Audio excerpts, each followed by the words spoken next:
Salam alaikum.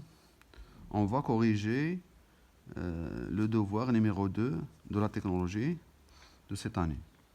Donc, la partie A, donc ceux qui ont répondu sur la partie A, les questions sont d'abord, c'est quoi un besoin?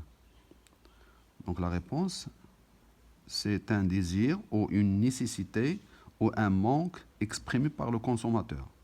Donc cette réponse vaut 2 points.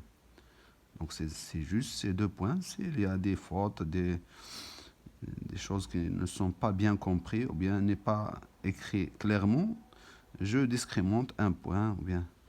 Donc la deuxième question, de donner 2 exemples de besoins. Et c'était leur type. Les besoins. Besoin de manger de type fondamental. Donc c'est juste. Désir de jouer de type secondaire, c'est juste. Donc 1, 2, 3, 4, donc 4 points. Les ratures. Essayez d'éviter les ratures. Dans le normalisé que vous allez faire en mercredi ou bien en jeudi, évitez les ratures. Je peux donner des notes sur l'esthétique de la page, de la feuille.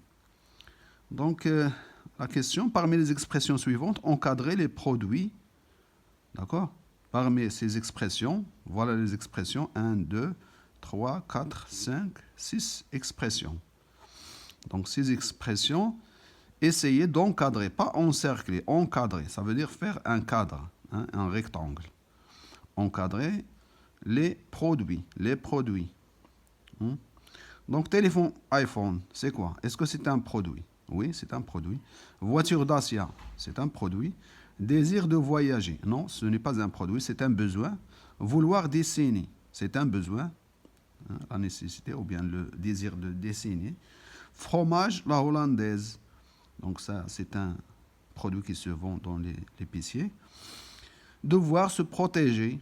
Donc c'est une nécessité de se protéger, donc c'est un besoin. Donc vous voyez, cet élève, il a oublié le fromage hollandais. Donc je donne 1 plus 1, ça fait 2. S'il encadre le fromage hollandais, il aura 3 points.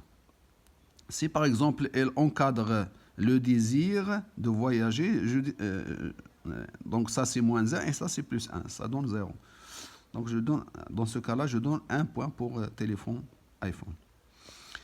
Un questionnaire, c'est quoi? C'est un document rempli de questions avec S, donc c'est pas grave, qui s'articule sur le besoin afin d'éclaircir ce besoin. Donc je donne 2. Ça c'est la partie A. Passons au tableau. Le tableau c'est pour tout le monde, pour la partie A et la partie B. Donc dans ce tableau, j'ai demandé, considérons le produit ci-après, donc c'est une cafetière, donc vous comprenez le fonctionnement de cet appareil. Donc on ouvre la partie haut et la partie bas avec un filetage. Ici il y a un filetage. Donc on remplit la partie inférieure par de l'eau. Voilà le niveau de l'eau. Donc 10 c'est de l'eau. 10 c'est l'eau. D'accord. Et après on allume le feu. Donc qu'est-ce qu'il va se passer pour l'eau? L'eau elle est encadrée dans cette partie basse. Elle va bouillir. Après elle va se mettre en vapeur. Donc elle va pénétrer par là. Donc elle va passer par le café qui est reposé là. Elle va prendre quelques particules de café. Elle va monter avec la pression qui est là. Elle va monter jusqu'à cet orifice. Elle va sortir, remplir la partie haute du cafetière. Donc voilà le niveau du café. Donc cet orifice, il permet de chasser la pression qui est en plus. Donc vous voyez, donc moi je vais demander le numéro 10. Donc 10 c'est quoi? C'est l'eau. Donc c'est l'eau. 1. Le numéro 6, 2 tirés, 6, 2 primes. Donc c'est le bec pour verser le café lorsqu'il est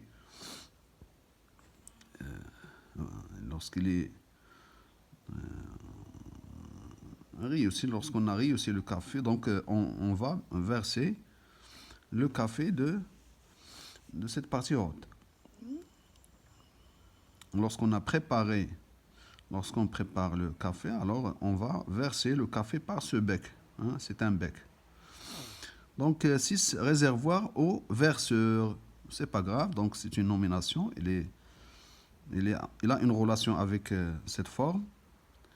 8 primes. Où se trouve 8 primes? Voilà, 8 primes. Donc 8 primes. Il est là. Donc c'est la tête, c'est un bouchon, c'est un tire-bouchon. Donc 8 couverts, donc c'est pas grave. Hein. Donc maintenant la fonction technique. Donc la désignation, ça veut dire on donne un nom, on choisit un nom et on l'accorde au numéro 10. Donc 10 c'est quoi? C'est l'eau. La tasse inférieure c'est 1, voilà 1. 2 c'est quoi? C'est cette partie.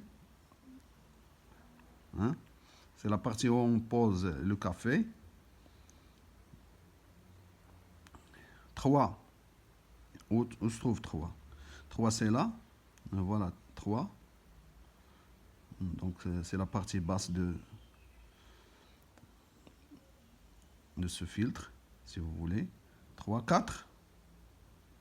4. Voilà 4. Je pense que c'est un joint. 4, 5. Alors 5. Donc 5 c'est, je ne sais pas, 5.